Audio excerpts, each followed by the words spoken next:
Good morning. It is wonderful to see you. I'm glad to see that there are people who are interested in this topic. I never know how many people are going to find this at all interesting. My wife is taking care of business. We have a handout for you. And there's some freebies over on the table. Now, my book is over on the table, but it's not free. But in any event, we are here today to talk about starting an addiction recovery ministry. And that, of course, leads to the question, why get the church involved in addiction recovery? I mean, aren't there lots of professionals doing that sort of thing? And I think there's two parts to the answer. First, the need is great. There are millions upon millions of addicts here in America. And believe me, COVID has only made matters worse. I suppose it would be good to define our terms.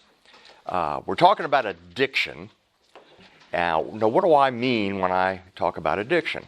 Now, I've been to symposiums where they've had professional people with definitions that are highly technical and will make your head swim, and I couldn't understand them anyway. But somewhere along the line, I came up with a definition. I found a definition that makes perfect sense to me, and I can understand it. Addiction is present whenever a person continues to engage in some compulsive behavior despite its obvious harmful consequences. Let me repeat that. Make sure we're all on the same page. Addiction is present whenever a person continues to engage in some compulsive behavior despite its obvious harmful consequences. So there's two key parts to it. Compulsive behavior, harmful consequences. If there are no harmful consequences, we're not going to worry about it too much. Addiction normally comes in two forms. There's substance abuse. That's probably what we usually first think of. Alcohol, abuse of prescription medication, illegal street drugs. But then there are all manner of behavioral addictions.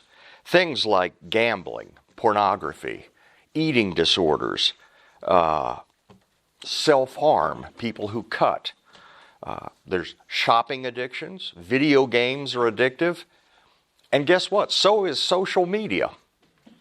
I don't know if any of you are familiar with this, but a number of months ago, I guess, Netflix had a documentary called Our Social Dilemma.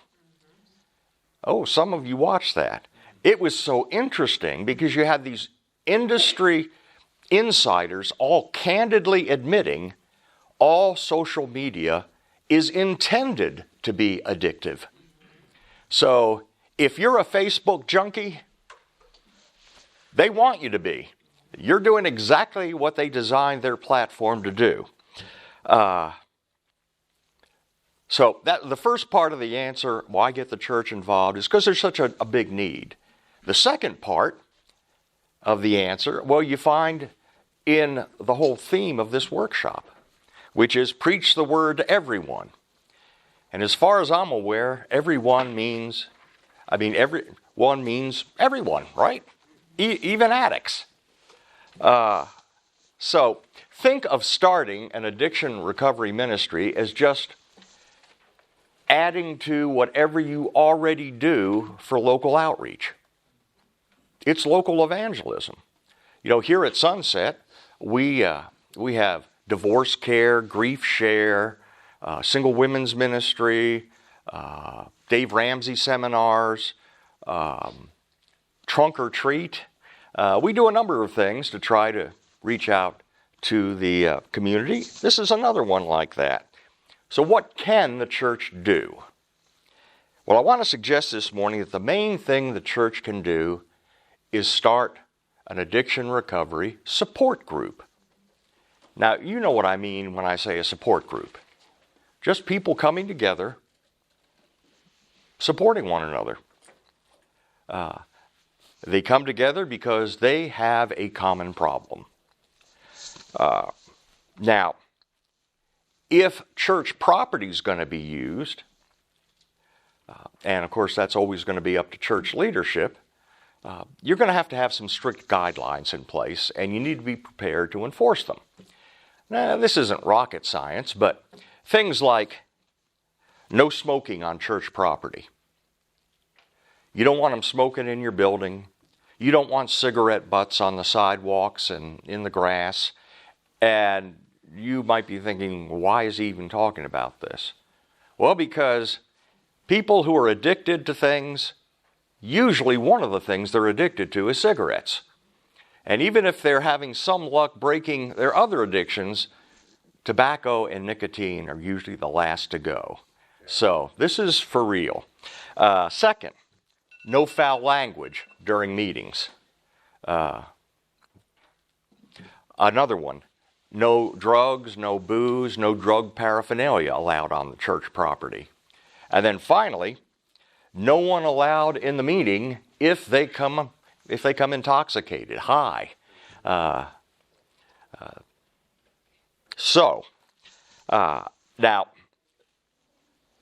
these are not hard rules. You'd probably think of them yourself.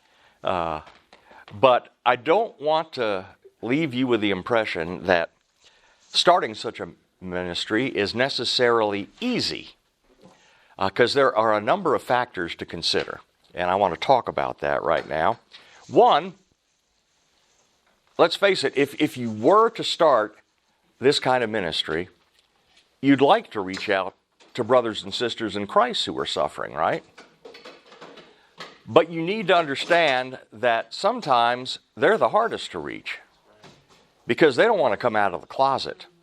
They don't want people to know their deep, dark secret.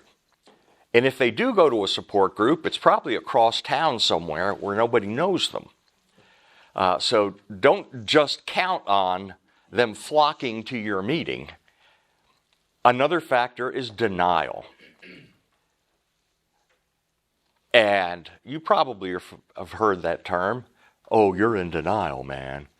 Well, when you're talking about addiction, denial is a huge factor. Most addicts, the last thing they want to admit is that I'm an addict. Oh, no way. I can quit anytime I want. That is the addict's favorite mantra. I said it myself many a time when I was a drinker. Or how about this one? I can't possibly be an addict. I'm not living on the streets. Look at my duds. I'm doing okay. Like, what does that have to do with the price of bread? Another factor with denial is, let's face it, it is humiliating to admit I have lost control over my life. You know, I'm John Wayne. I'm the rugged individual here. I'm the captain of my soul. Well, not anymore, I'm not. So we have to understand that this addictive behavior is how this person has been coping with life. What we see as a problem, they see as the solution. And so don't be surprised that people just aren't real happy to admit that they are struggling with addiction. So what does it take to get somebody out of denial? Usually it takes something pretty dramatic. Usually life has to hit them upside the head with a 2x4, so to speak. It could be something as simple as getting pulled over to the side for drunk driving and spending, a few hours in the drunk tank. That might get somebody's attention. Maybe losing a job, maybe having your significant other walk out on you. But when something like that happens that rocks your world, we have what's called a moment of clarity. At least with respect to our addiction, the fog lifts a little, and maybe for the first time in a long time, I'm looking at my life objectively, and I'm seeing I can't go on like this. I recognize for the first time that the pain of change is less than the pain of staying the same. I mean, change is scary. Nobody likes to change, but continuing on the path that I'm already on, that's even scarier. And when you have that moment of clarity, something else happens. You have what we call a window of opportunity opens for you to do something about it. And you need to do something about it very quickly. You need to run to a support group, go to an addiction counselor, talk to somebody who can help. Because if you don't, it's only a matter of time before that window of opportunity slams shut. Now, why does that happen? It's because our brains sabotage us. I've heard it called euphoric recall. It's a form of selective memory. In other words, something awful happened to give me that moment of clarity, but I didn't act on it, and before I know it, all I'm thinking about is how much I enjoy doing what I do. I think about how good I feel when I'm drunk. I think how much I love drinking with my buddies, or hanging out at the pool hall with my buddies, or whatever it is I do. And I stop thinking about all the bad stuff till I get to the point where it's more like, what was I thinking? Why would I want to change? And who knows what it's going to take for them to ever have another moment of clarity. Now, another factor, the possibility of congregational pushback. And what I mean by that is, let's face it, your average Christian probably does not know a lot about addiction. And if you don't handle this properly, you may have a group of people they're thinking, oh, there's going to be junkies running up and down our church hallways. Oh no, we can't do that. Especially, if the church runs a preschool. You need to make it crystal clear, we are not talking about expanding our benevolence ministry and inviting the homeless to camp out in our church building, right? No, we need to make sure they understand our target group is what's called a functioning addict. Now, a functioning addict is someone who usually has a job, pays his taxes, and is able to function in society despite his addiction. This person is not looking for a handout. He's looking to get his life back. And this is a point that just can't be overemphasized. If you take nothing else from here, remember this. You can't help those who don't want to be helped, as much as you may want to. We're Christians. We've been commanded to love one another. Well, you can love somebody to death, but if they don't want to be helped, there is absolutely nothing you can do. You'll find yourself just enabling their sinful lifestyle, which is a waste of your time, your resources, and it's totally counterproductive.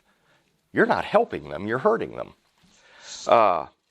You can only help those who want to become sober. If the desire is there, then we got somebody we can work with. So you need to let the church know we're not talking about scary people, and all we're talking about is a 1-hour meeting once a week after normal business hours. Now, how scary is that? I think it's probably always going to be a good idea to discuss this with church leadership before you make any moves on this. Any of those of you who are in ministry, I mean, you don't want to just say, I'm doing this, and I'm using the building, and you better like it. That doesn't usually go over well with elders. But also, church leadership probably has a pretty good feel for the nature of the congregation. Now, if this is a loving, evangelistic-minded congregation, there should be no problem at all. However, if you happen to worship with a group of what some call the frozen chosen, this is our church, no one else need apply, this is probably not the ministry to try there. Another thing is local competition. Now, probably in most community that's not an issue. But here in Lubbock, it is, believe it or not. There are so many support groups here in Lubbock, and I don't know why. I don't know if it's because Tech has degree programs in alcohol and drug counseling. A friend of mine facetiously said, "What do you mean, why are there so many support groups? Have you ever lived in Lubbock? There's nothing to do here but drink or get high." I don't know if that's true. I hope that's not true, because I live here. But in most cases, hopefully, there won't be too much competition, especially from churches of Christ. Because after all, we're the ones who know how to get people saved, right? So that's another reason to do it.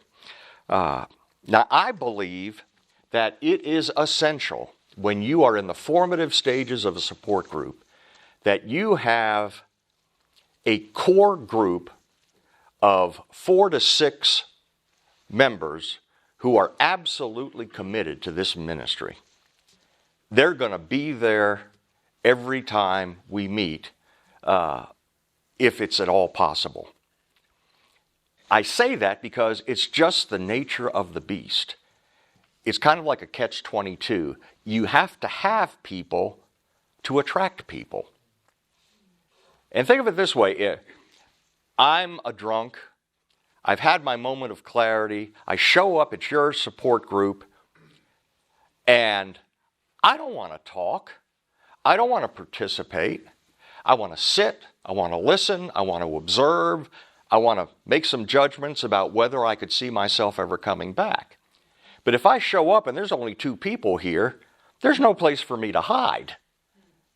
So chances are I won't come back. I'll look for a bigger group.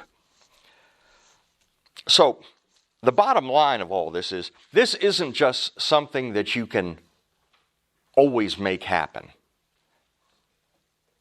It's not the easiest thing in the world to do to create a viable support group. It's a worthy endeavor, but if you fail, well, guess what? So have many others who have tried. But so what should you do? Well, I believe that the optimal situation is if the push for this ministry is coming from within the congregation itself. If you've got 4 to 6 members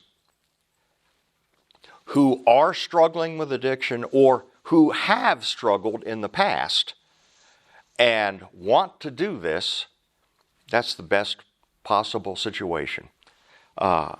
Let's face it, people who have personal experience with addiction are going to be a lot more credible as facilitators of this kind of a group than, say, some member of the ministry staff who may know nothing about addiction. You know, who's this joker? Why is he here? What does he know about me? So, one of the first things they're going to have to do is decide on materials. And there are a wealth of materials out there available for anyone starting one of these kinds of support groups. Now, if you got the handout, on one page I just list a few. This is by no means an exhaustive list. But this is just a few that I'm familiar with. Now, the granddaddy of them all is the Alcoholics Anonymous Big Book. And this is my copy. This is an older version. They've got newer, better-looking ones since this, but hey, I don't need to spend money unnecessarily. I'm a minister. I don't have that much. But AA, of course, is best known for the 12 steps. And if you'll turn your handout over, you will notice I included a copy of the 12 steps. And that's because I'm just assuming not everybody knows what the 12 steps are. And so if you have always had a burning desire to know what the 12 steps are, well, I just made your day. There they are for you. Over the years, I've attended a number of different groups that use AA's Big Book. It's very well known. There are also any number of addiction recovery Bibles. NIV, New Living Translation. This was the first one I bought years ago.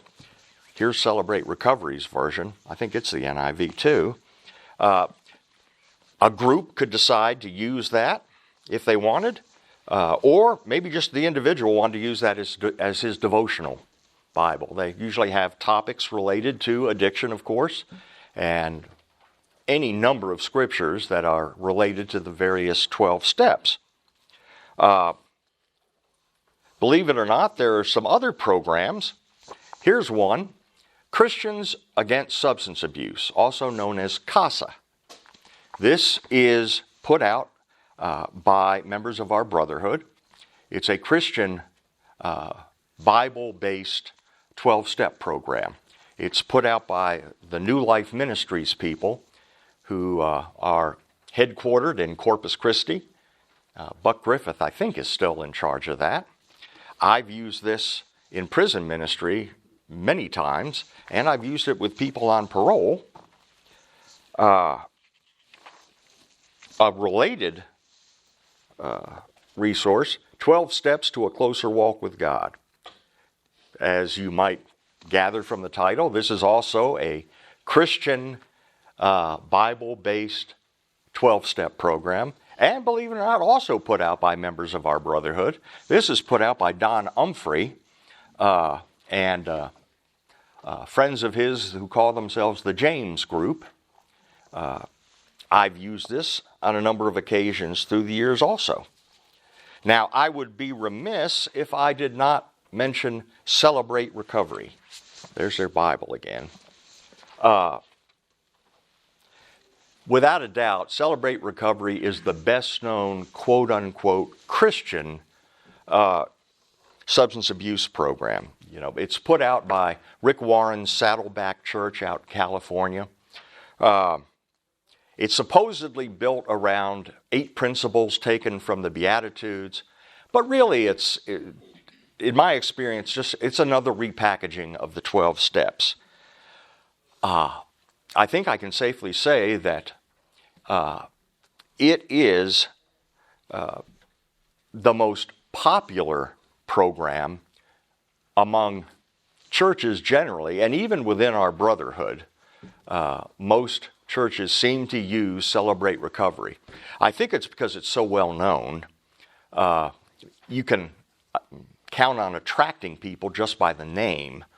And also, the fact is, if you go to their website, they've got more resources than you can probably afford to buy to help you if you're facilitating that kind of a group.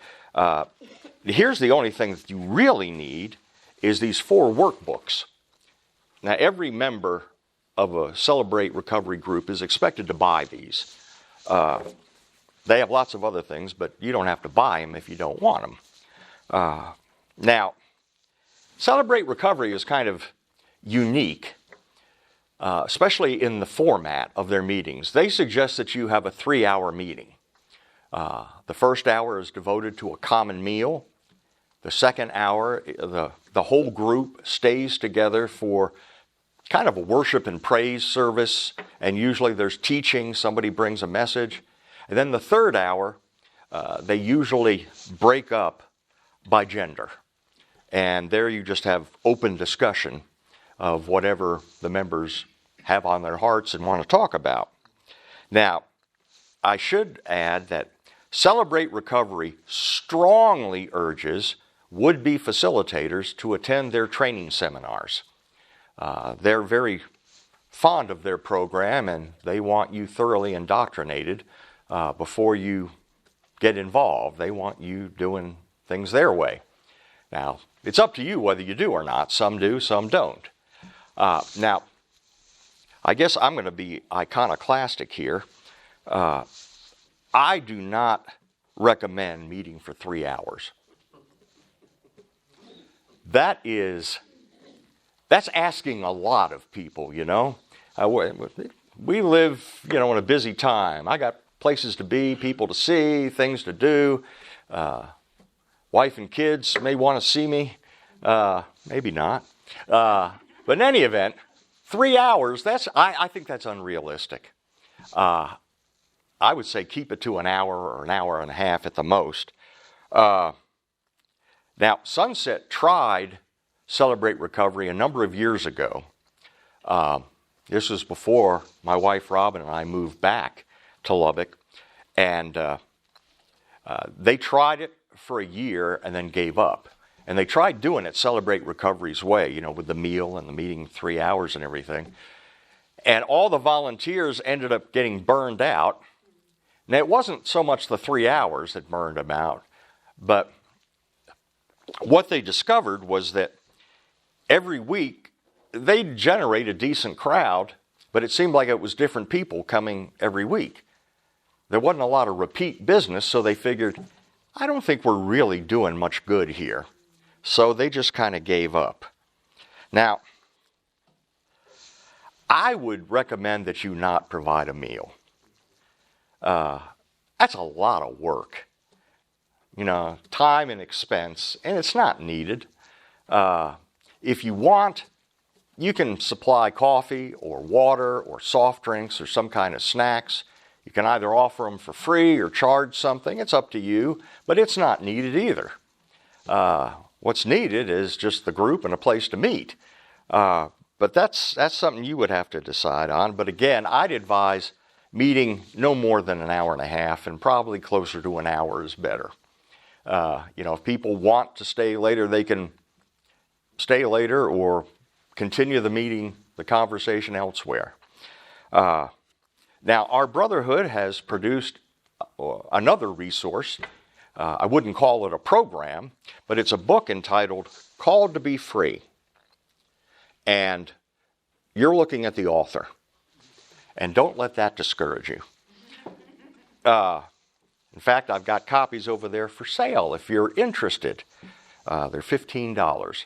Everything else on that table is free, not the book.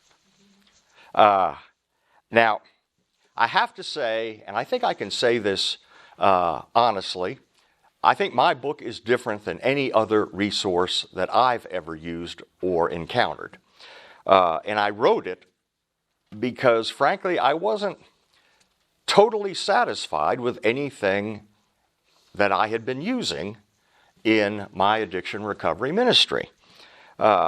Specifically, no other materials that I have ever used ever deal with the underlying issues of addiction. In my opinion, and this is Jeff talking, addiction is not the problem. It's the symptom. The underlying problem in the vast majority of cases, the polls that I've seen, the statistics I've seen say 66% about, is that most addicts were abused and or neglected as children. And they are using their addictive behavior as a way to cope with the pain from the past. In other words, whether they'll admit it or not, they are actively self-medicating. Now, I discuss in great detail the difference between healthy and unhealthy homes. And I think this is important because it's well known that unhealthy homes are oftentimes breeding grounds for child abuse and neglect. I talk about the various forms of abuse and neglect and the various consequences of them. Those consequences can be emotional, mental, spiritual, behavioral. Of course, addiction is a behavioral consequence. And the tragedy of child abuse is only compounded by the fact that it tends to be generational.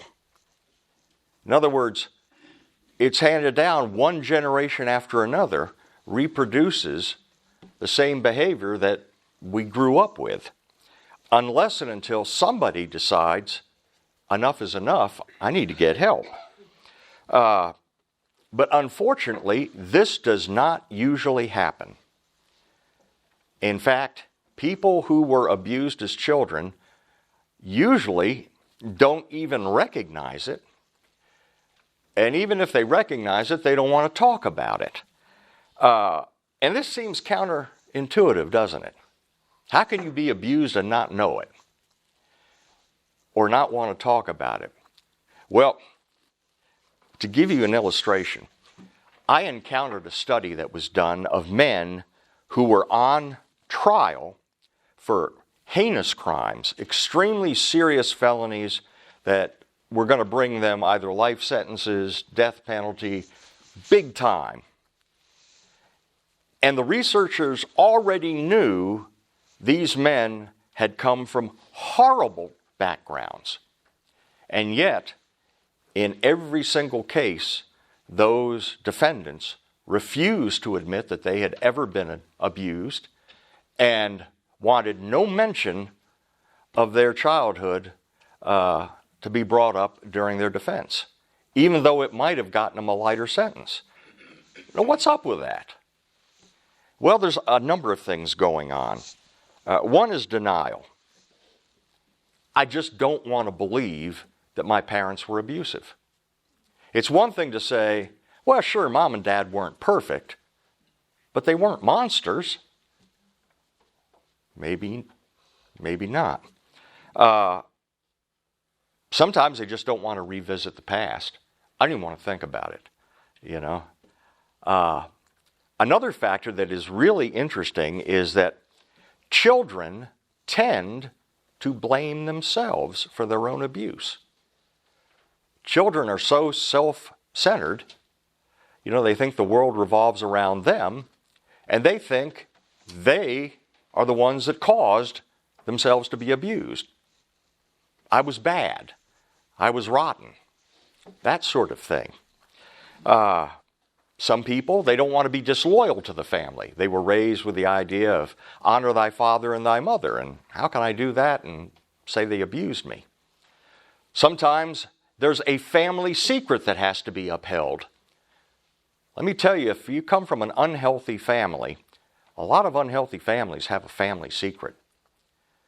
And there is an unspoken rule that that secret is not discussed, either in the family and certainly not outside the family. And sometimes it is so ingrained that even as adults, that's the last thing I would ever talk about. Sometimes we just minimize. Well, yeah, it's true. Dad could be a bear when he got drunk, but hey, I only wound up in the hospital once, and after all, I was never sexually abused, so hey, it wasn't that bad. Or there's rationalizing. Well, you got to remember, there were so many mouths to feed, money was tight, Dad was under tremendous amounts of stress. Now, all that could be true, but that doesn't excuse child abuse. But we tend to rationalize. Maybe the biggest reason is just lack of perspective. We tend to assume that our own families are normal. Very few of us have had close enough ties with a truly healthy family to be able to see the difference. Whoa, I sure wish my family looked more like that. And that was true for me. I assumed that my family was normal. I was in my 60s when I discovered, with some professional help, that I had been abused as a kid. Boy, you talk about a slow learner. And then finally, and most extreme, is what's called repression. And this usually only happens in cases of childhood sexual abuse, where the abuse is severe and it goes on for an extensive period of time. And sometimes kids have literally lost years of memories.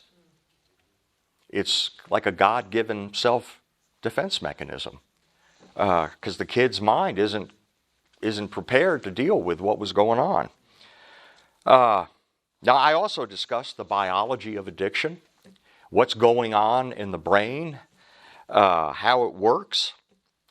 And then I go on to talk at length about the Bible, especially biblical topics that are of great relevance to those dealing with addiction. We talk about sin and how addiction is always sinful. We talk about the higher power, the real one. Talk about God. We talk about His Son, Jesus. We talk about the need for forgiveness and salvation. Talk about the gospel and how to obey it. And I also include a number of chapters that are intended to help a Christian grow in the faith and, how to do life without their addiction of choice. Something else that's kind of peculiar to my book is I talk about the fact that addiction is a complicated, multifaceted problem, and I outline 5 facets to resolve the problem. A multifaceted solution, if you will. Now, the first facet is what we're talking about here today. A Christian support group. That's where we start. That's where the addict learns he's not alone, he's not a freak. There are people there who understand him, know what he's going through, can understand the struggles he's having. This is where he can start working on sobriety. And of course, if the church is sponsoring it, he can feel free to talk about his faith. A lot of more secular groups, they'll let you get away with mentioning God every now and then, but you mention Jesus and they get uncomfortable very quickly. And it's also great to attend a meeting where you don't have to put up with a lot of foul language and you don't leave smelling like a used ashtray. Because if they allow smoking in that building, you're gonna come out reeking, even if that particular group doesn't smoke. I made the mistake of going to a meeting like that wearing a sweater. Second facet is the need for counseling. As I said, addicts come usually with traumatic backgrounds. They have a lot of baggage that has to be dealt with, and time does not heal these wounds. It usually requires professional help. They need a professional who can help them deal with and heal from past trauma, to find out what happened to them, the effect it had on them, why they are the way they are, and why they do the things they do.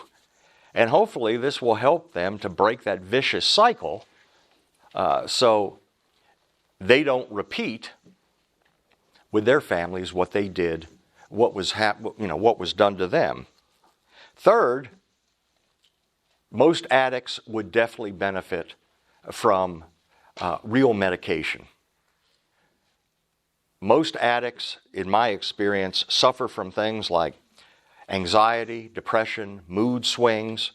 And they need to understand there's legitimate medication out there that can help unscramble your brain chemistry and help you to cope with life without having to self-medicate in ways that are sinful, dysfunctional, and ultimately self-destructive. I think it should be noted that newly sober addicts almost always suffer with depression. And that's because they're used to experiencing states of euphoria that are unnaturally extreme and last for unnatural lengths of time. They're used to feeling more pleasure than God ever meant us to. and that can't be recreated in life any other way. And now, without their addiction of choice, life seems bland and bleak, colorless, flavorless. To give you an analogy, let's assume I show up at your house later today and I relieve you of your 75-inch 4K ultra high definition television, and in its place I leave an old 19-inch black and white TV. Bummer. Oh, it's so depressing. Yeah, well, that's what life looks like to someone who's newly sober. You know, this is not good. Fourth, and most important, is the need for Christ. Because it's through Christ that we're going to find salvation, and I believe it's through Christ that we can find true deliverance from our addiction. Not just coping, but delivered from it. You know, I'm not craving anything anymore. One of my good friends likes to say, the soul is the goal. And that is very true. Yes, we do want to help people get sober, but we want much more than that. We want to save souls. And we in Churches of Christ, we're the ones who understand the gospel and how to obey it. And so, you know, it's a good idea for us to get involved in reaching out to people with addiction, because who else is going to tell them? And frankly, I've encountered people who have admitted that, oh, I tried this program, and I read this book, and nothing worked for me, not until I found Jesus and obeyed the gospel. And by the power of Christ, I finally found deliverance. And so if we do get involved in addiction recovery support groups, we want to make sure that part of the curriculum is the gospel. Fifth and finally is the need to become an active part of a church family. That's the only place where real transformation is going to happen. It's well known within the recovery community that in order for a recovering addict to have any realistic chance of staying sober, he or she has to change your playground, your playmates, and your playthings. In other words, you've got to change your whole lifestyle. No more going to the bar, the pool hall, the club. No more hanging around your old running buddies. You can't be around people who are still using. And if you've got any of that stuff in your house, it's got to go. You got to flee temptation, as Paul said to Timothy. And it seems to me, if we're talking about lifestyle change, the local church should be the ideal place in which to do it. And so hopefully any church where you minister or where you worship, hopefully they're the kind of people who will welcome and love these people as they're on their road to recovery and transformation. Excuse me. Now, I intended my book to be not to reinvent the wheel. It can be used as a supplement to any other program that you already have in place, or people can just read it on their own. The bottom line is, I wrote it with the idea of talking about everything I wish I had known when I was an alcoholic. And my target audience couldn't be broader. I have in mind addicts, those who love them, those who may find themselves having to minister to them, and basically anyone who wants to better understand the phenomenon of addiction and how to beat it. And I'm hoping that's a lot of people. I've used my book in the prison. I've used it with people on parole, and I know some Sunset grads who have been using it successfully in their own ministries.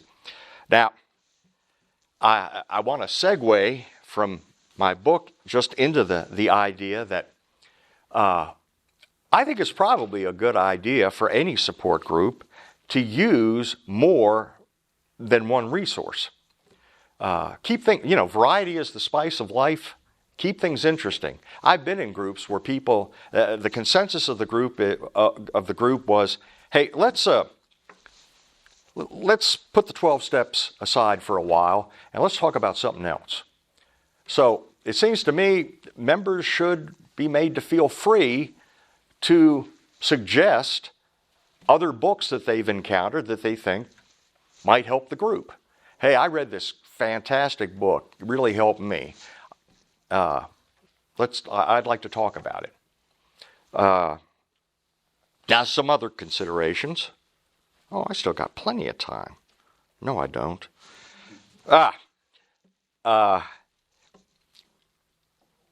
I believe it's best for the founding members. Oh, no. We're going beyond that. Somebody stepped on my toes in the beginning. I'm stepping on somebody else's. But I think the people who are in the group ought to be allowed to pretty much run the group the way they want to. I mean, unless they're doing something wild and crazy that the church leadership would frown upon. One of the first things, they're going to have to pick a name. They can pick any name they want. A lot of people use Celebrate Recovery, but don't use that name if you're not going to use their curriculum. That's just not kosher. And people who show up expecting Celebrate Recovery and they don't find it there, they're going to be mad and they won't come back. You need to find a place to meet. If the church leadership will let you meet at the church, great. Some groups decide, for anonymity's sake, let's meet somewhere else. That may be true for Christians. They'd rather just not be seen with this group there right on the church. Need to decide on a time. Well, I can tell you, most of these groups meet at 7 o'clock. 7 p.m., that's the normal time that they meet. And in your community, I think you ought to investigate and see, are there other Christian-based groups meeting? And if there are, meet on another night. There's no need to compete. And two, newly sober people oftentimes want to go to a different meeting every single night. So, help them to do that. You need to advertise, especially for a new group. Put it in the church's website. Put it on their Facebook page. Put all the pertinent information, and especially the contact information. Put it on your PowerPoint slide when you're doing your announcements at the beginning. If you're not high tech, get a banner made and put it on the outside of the church or on a fence or something like that. Word of mouth. And although I am reluctant to say this, but the fact of the matter is probably the best way to advertise is social media. You Facebook junkies, you just talk it up on Facebook or Instagram or Twitter, and you will reach tons of people. What should the meeting look like? I don't think there's any set pattern it has to look like. Probably a good idea to start with a prayer, have somebody assigned to do a devo or bring a lesson. At the very least, you ought to have a pre-selected topic to get things going, and then you can open up from there. You need to be flexible. Sometimes people show up, they're in crisis, and they need to talk, and you need to be prepared to deal with that. However, you don't want to let one person co-opt the meeting, and you don't want crosstalk. In other words, one person talks at a time. We're not going to have several discussions going on simultaneously. Some groups, they divvy up by gender or type of addiction for the second part of the meeting. I never do that because the mechanics of addiction are the same regardless of what you're addicted to. So that's up to you. That's up to your group. Well, we've covered a lot of information this morning. We've talked about why the church might consider getting involved in addiction recovery ministry. We've talked about how to set up a support group, some of the materials available, some of the problems that you may encounter along the way. Now, I have tried to be as practical as I could be. But before I close, I want to reiterate two huge points. One, You can't help those who don't want to be helped, so don't get frustrated, burned out, and quit just because, you can't reach everybody. It's the nature of the beast. 2, again, I think your best hope for success is if your core group is coming from within the congregation and they are absolutely committed to making this work. So, I thank you again for being here today. I hope you found at least some of this helpful. And I really hope you pursue the possibility of getting involved in an addiction recovery support group when you get back to your home congregation.